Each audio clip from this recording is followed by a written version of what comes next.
वळूया पुढच्या बातमीकडे। हनी ट्रॅपच्या आरोपांवरून एकनाथ खडसे आणि गिरीश महाजनांमध्ये चांगलीच जुंपली। अशातच एका रेव पार्टीतून एकनाथ खडसेंच्या जावयाला काल अटक करण्यात आली। या अटकेमागे राजकारण असल्याचा संशय एकनाथ खडसेंनी व्यक्त केला होता। दरम्यान आज पुण्याच्या खराडीतील रेव पार्टी प्रकरणात ससून रुग्णालयाचा अहवाल समोर आला। अटकेत असलेल्या प्रांजल खेवलकर आणि श्रीपाद यादव यांनी मद्यप्राशन केलं होतं असं अहवालात नमूद केल्याची माहिती सूत्रांनी दिली आहे।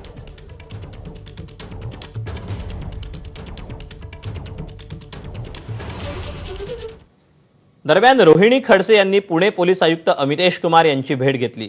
प्रांजल खेवलकरांनी मद्यप्राशन केल्याचं अहवालातून समोर आलं। या प्रकरणातील तपासासंदर्भात रोहिणी खडसेंनीही भेट घेतल्याची माहिती आहे।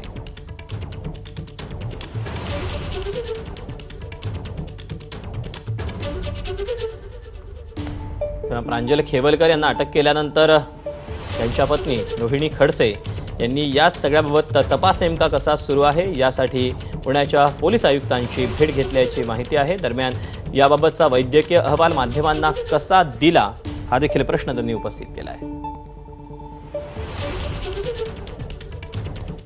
दरम्यान जो गुन्हा घडला त्याप्रमाणेच यातला तपास होणार असल्याचं मुख्यमंत्री देवेंद्र फडणवीसांनी स्पष्ट केलं। असं आहे, पोलिसांनी कारवाई केलेली आहे। पोलिसांजवळ सगळे त्या ठिकाणचे जे काही पुरावे आहेत ते सापडलेले आहे।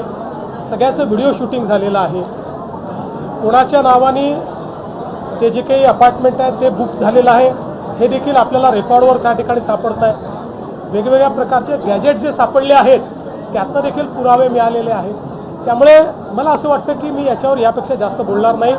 माझ्याकरता या गोष्टी राजकीय नाहीत। एक गुन्हा घडलाय, त्या गुन्ह्यावर पोलिसांनी कारवाई केली आहे।